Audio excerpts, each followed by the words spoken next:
Hey, what's up you guys? You're watching Team APS, Paul here, and in today's video we're going to be giving you guys decks under $10 because we've done decks under 20, decks under 50, that whole series has been really popular. So we thought we would really kind of scrape the bottom of the barrel and find some of the cheapest decks that you can build in Yu-Gi-Oh! And instead of Alec, like normal, I've got me, Alex, because he actually knows a lot more about these decks. Yeah, I play low-budget decks. I don't really mind playing bad stuff if it looks interesting. So, sadly, that means I've played a lot of bad and cheap decks. But he knows about them, so that's okay. It makes it easier. So, let's hop in. What deck do we have first? First up, we've got Krawlers. Yeah, so these are new, actually, part of the World Chalice series. Yeah, they're part of a whole new World lore Legacy of Yu-Gi-Oh! That I don't know yet. Yeah, so Crawlers, flip effects. Flip effect monsters. Actually, all of the main deck monsters are flip effect monsters. Yeah. And they kind of focus on getting set, being flip face up, and having various useful effects to either forward advantage or take cards off the field. Yeah, they definitely, they do float when they die. So like if they get destroyed by a card effect, then they'll summon like 2 more Crawlers from the deck. Which is 2 is a good number. Yeah, and then they have like Xyz monsters, which give the Crawlers... Link monsters? Link monsters. Link monsters! This is hard. That give the Crawlers like protection, things like protection from battle. Some stability. Things like that. Attack boosts and stuff. And then when the Link monsters die, they actually summon Crawlers back from the grave. Now, a reason why this deck stays budget is because still flip effects are slow. Flip effects are slow. Their floating mechanics kind of weird because it's not when they're destroyed by battles, when they're destroyed by card effects. Which is like, You don't really need to wait that long. You can just attack into them. They're not that bulky. And of course, just getting them out on the field like one at a time takes so long. So it's kind of a favorite recent deck, but it does have its kind of share of troubles. But, yeah. The next deck is Shinobirds. And I would kind of want to build Shinobirds, but some people in my life told me not to. All things okay, I made a lot of fun of this deck when it first released. It's like, the butt of a bunch of jokes. But I mean, Shinobirds really aren't that bad. They're all commons, so very easy to get, or most of the rituals are rares, but whatever. Yeah. So they're rituals and spirits, which is kind of their gimmick that's never really been done before. And their 2 boss monsters are Shinobaron Peacock and Shinobaroness Peacock. Yeah. And they've also got some monsters. Peacock of all things. Like, why are they both called Peacock? Yeah, I thought that was kind of strange. And their effects basically involve bouncing and spinning cards. Mm-hmm. One, Baron spins monsters, and Baroness spins back row. Yeah, he bounces monsters to the hand. I think she spins them to the deck. And because it's a spirit deck, they actually do bounce back to the hand at the end of the turn they're summoned, which you would think would be bad, but they leave tokens behind. Yeah, and the tokens actually have like stats, like 1500, 1500, and then you can tribute the tokens for when you have to summon them again next turn. It's pretty handy. Pretty worth making them. And of course you can use all the existing spirit support, namely Nikotama and Aratama. Yeah. Aratama, yeah. You can use any other spirits you want as well, and other like wind support tends to work. They play well with that kind of stuff. So yeah, what's next? Next up, we've got, Superheavy Samurai. Hey, you dabbled in this some. Yeah. I tried so hard, guys. So hard to make that deck work, but it only did so much. Yeah, so it's not the best deck in the block, but it is really unique because it's one of the only, I think it's the only archetype that like attacks from defense position. Yeah, so only archetype does that. Its claim to fame was that it could special summon to the field so it could swarm a little bit, and then it can synchro summon to make big monsters that attack from defense position. Yeah, and they use their defense, of course, for damage calculation.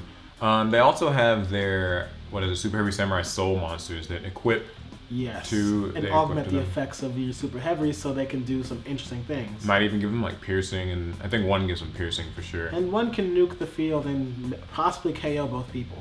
Yeah, now the one thing about this deck is you aren't able to use spells and traps because some of their monsters require you have no spells or traps in your grave. Yeah, so you have to use that's spells kind of and traps that banish themselves from the grave so you can get your grave empty of those things. So yeah, like Galaxy Cyclone comes to mind. Breakthrough Skill, yeah.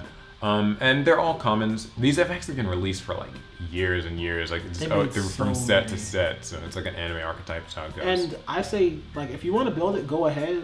You'll have some fun with it, but sadly, after a point, you're going to be out of advantage. The next deck is Aquaactresses. which another one I've had some experience with. I think this came in like Dragons of Legend 2 or one of those sets. It's another one of the Arc 5 archetypes. Yeah, so how do they work, right? So basically they have 3 monsters and they all have some type of search effect. Yeah, and then they have their aquariums, which are the continuous spells. Yes. That give them effects. And they also can, I believe, recycle a bit. Yeah, they're able to recycle some. I know that the aquariums themselves give them battle effects, so like increasing their attack power. Yeah, also some immunity from being destroyed. Yeah, things like that. I think maybe one gives them double damage, or I might be thinking of double attack and defense. Yeah, it does. Yeah, so it's not a bad deck. You can also throw in other water support. Moray of Greed comes to mind. Because all of their support cards, the aquarium cards, they affect not just Aquaactress monsters, but they give a little bit of an effect to other water monsters too. Yeah, so it's pretty cool. What's our next deck? The next deck we have Melodious. Melodious. These are the fairies, right? Yes, they're the fairies that sing. They debuted in Arc 5 because I think an anime character used them, so they got a lot of cards too. Yep, they're basically just as bad as Super Heavies. So the idea with these is that they protect themselves. I know that like Aria makes them, they can't be targeted. Mm-hmm. I think all of them have basically the effect where when they've been special summoned, they protect your other Melodious monsters, your other fairies, from like either being targeted or being destroyed by battle, card effects. And if you can get them, a bunch of them on the field, you can essentially lock out your opponent's moves. Yeah, and make it very difficult to get rid of them. And they've got fusion monsters, which sort of just augment those effects. Yeah, they just more stats. Higher stats. They can do a bit more. Yeah, and in addition to that, you get to run all the generic fairy stuff. Honest, yeah, Christia, just Celestial Transformation. Yeah, simple things like that. They work really well with them. The next deck is Symphonic Warriors, one that I actually almost totally forgot about until we were like making this video. Were you gonna build those at one point? I thought about it. I know people have teched them into other decks and stuff, but the idea with Symphonic Warriors is basically that they are able to change their types, they're able to change their levels. Attributes. Oh, crap. Yeah, attributes.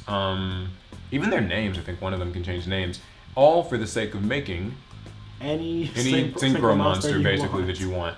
So you can make things that a deck might struggle to make, like Naturia Beast or Beals, that have like certain type or level requirements. It might require zombies. Like I can become a zombie. And if you're trying to make a Quasar, they can make Quasar. Yeah, I've actually seen. Yeah, there is a deck that I've seen that I think back when like dueling. The dueling book. But yeah, so that's basically their claim to fame. They do have some pendulum monsters.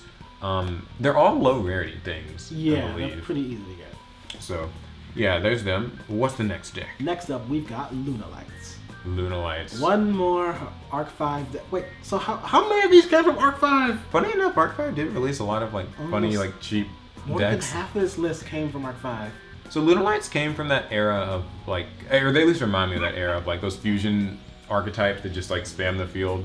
Yeah, it was a fun time in Yu-Gi-Oh! Where you had all kinds of decks being played, and a couple of them were fusion decks that had no defense and just kind of tried to swing for game. Things like Gym Knights and Fluffles.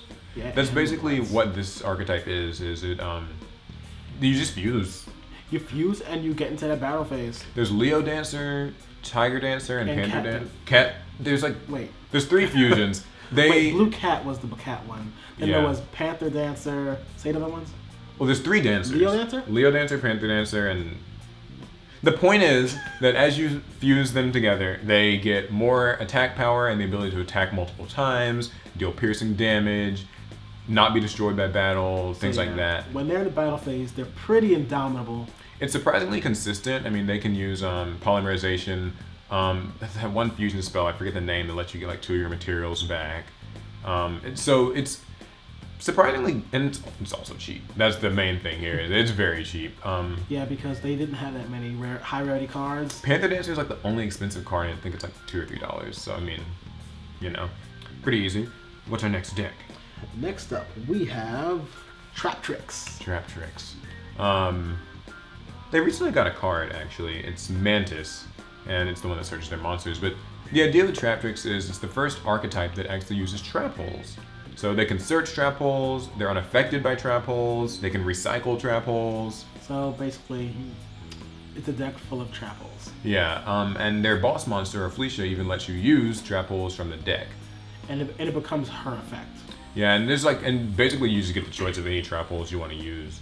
So I mean that could be like the basic ones like bottomless, normal trap hole. Yeah, floodgate trap hole's a popular new one. Void trap hole. They even have their own. They've got like Traptrix Trap Hole Nightmare.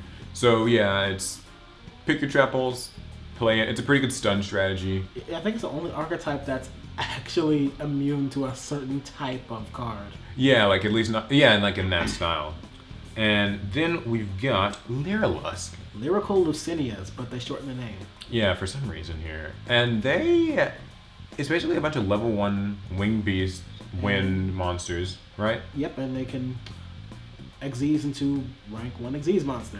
Yeah, that or actually. a rank 1 Xyz monster. Yeah, I think they've only got one. They might have two. No, just one and a fusion monster. Yeah, so, and I think their monsters basically are all focused on gaining attack power.